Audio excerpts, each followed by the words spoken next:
कभी सोचा है एक ऐसे पहाड़ के बारे में जहां पहुंचते ही सब कुछ पूरा हो जाता है? जी हाँ, आज हम बात करेंगे उसी चमत्कारी शक्ति की, पूर्णागिरी माता, जो हर अधूरेपन को पूर्ण कर देती है।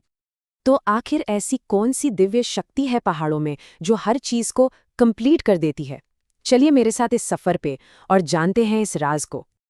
तो शुरुआत यहीं से करते हैं। आखिर कौन है देवी पूर्णागिरी और उनके नाम में ही ऐसा क्या खास है जो अपने आप में एक वरदान जैसा लगता है? देखिए, पूर्णागिरी ये नाम खुद ही अपनी कहानी बताता है। पूर्ण का मतलब हुआ कंप्लीट या संपूर्ण, और गिरी मतलब पहाड़। तो सीधा सा मतलब है पहाड़ पर बैठी वो शक्ति जो हर चीज को पूरा करती है। सारी की सारी महिमा बस इसी एक नाम में छिपी है। अच्छा, शास्त्रों के हिसाब से देखें तो उन्हें आदि शक्ति दुर्गा का ही एक सिद्ध रूप माना जाता है। अब ये सिद्ध रूप क्या होता है, समझिए। ये देवी का वो जागृत पावरफुल फॉर्म है जहां उनकी एनर्जी हमेशा एक्टिव रहती है और भक्तों की आवाज, समझिए, सीधे उन तक पहुंचती है। ठीक है, तो हमने ये तो जान लिया कि देवी कौन है, पर ये जगह, ये पवित्र धाम है कहाँ? चलिए अब लोकेशन और उसकी आध्यात्मिक इंपॉर्टेंस को समझते हैं कि आखिर ये इतनी खास क्यों है। तो ये मंदिर है देवभूमि उत्तराखंड में। जिला है चंपावत और टनकपुर शहर के पास, लगभग 3000 फीट की ऊंचाई पर, बिल्कुल नेपाल बॉर्डर के करीब। पर रुकिए, ये सिर्फ एक मंदिर नहीं है, इसे एक सिद्ध पीठ का दर्जा मिला हुआ है। लेकिन सवाल ये है कि ये सिद्धपीठ होता क्या है? देखिए, ये कोई मामूली जगह नहीं होती। ये एक तरह का एनर्जी सेंटर है जहां जबरदस्त स्पिरिचुअल पावर होती है। और ऐसा माना जाता है कि इन जगहों पर अगर दिल से कुछ मांगा जाए तो वो प्रार्थना सीधे पहुंचती है और मुरादें पूरी होती हैं। और जैसा कि हर पवित्र जगह के साथ होता है, यहाँ की शक्ति के पीछे भी बड़ी दिलचस्प कहानियां हैं।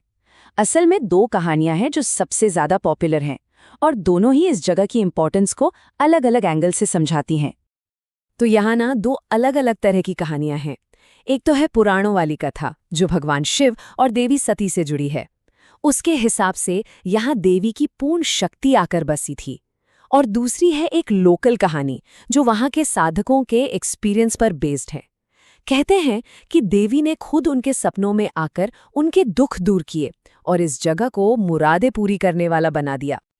तो चलिए अब थोड़ा मंदिर के अंदर का माहौल देखते हैं। यहाँ पूजा कैसे होती है, माता किस रूप में है, और यहाँ त्योहारों का, मेले का क्या माहौल रहता है। और यहाँ की सबसे हैरान करने वाली बात पता है क्या है? मंदिर के अंदर गर्भगृह में देवी की कोई मूर्ति ही नहीं है। मूर्ति की जगह पूजा होती है एक पिंडी की। और ये पिंडी क्या है? इसे देवी की एनर्जी का सेंटर पॉइंट माना जाता है। मतलब ये अपने आप में एक बहुत गहरी बात है। तो इससे हमें क्या समझ आता है? यही कि देवी किसी एक रूप में या किसी मूर्ति में बंधी नहीं है। वो तो बस प्योर एनर्जी है, शुद्ध ऊर्जा। ये निराकार की पूजा है, मतलब बिना किसी आकार के, जो हमारी फिलॉसफी की एक बहुत ही खूबसूरत और गहरी बात है। यहाँ साल में 2 बार, मतलब चैत्र और शारदीय नवरात्रि में त्योहार जैसा माहौल रहता है। खासतौर पर चैत्र नवरात्रि में तो लाखों लोग आते हैं।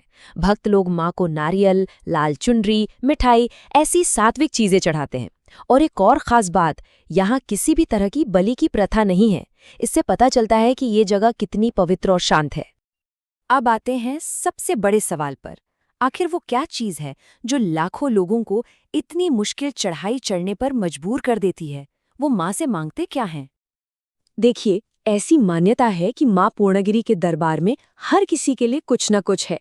किसी को मन की शांति चाहिए तो कोई संतान की मुराद लेकर आता है, किसी को पैसों की तंगी दूर करवानी है तो किसी को बीमारी से छुटकारा पाना है। और माँ, वो तो हर डर और हर नेगेटिविटी से अपने भक्तों को बचाती हैं।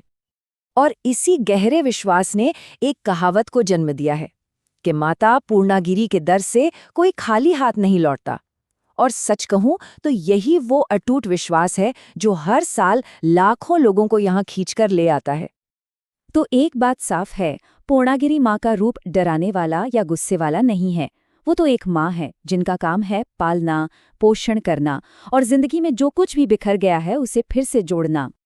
और आखिर में इस पूरी जगह का जो सार है वो माँ के बस एक संदेश में आ जाता है, जो अधूरा है उसे पूरा करने में आई हूँ।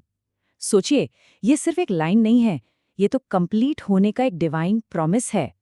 और ये सवाल हम सब के लिए है कि हमारी अपनी जिंदगी में ऐसा क्या है जो अधूरा है, जिसे हम पूरा करना चाहते हैं।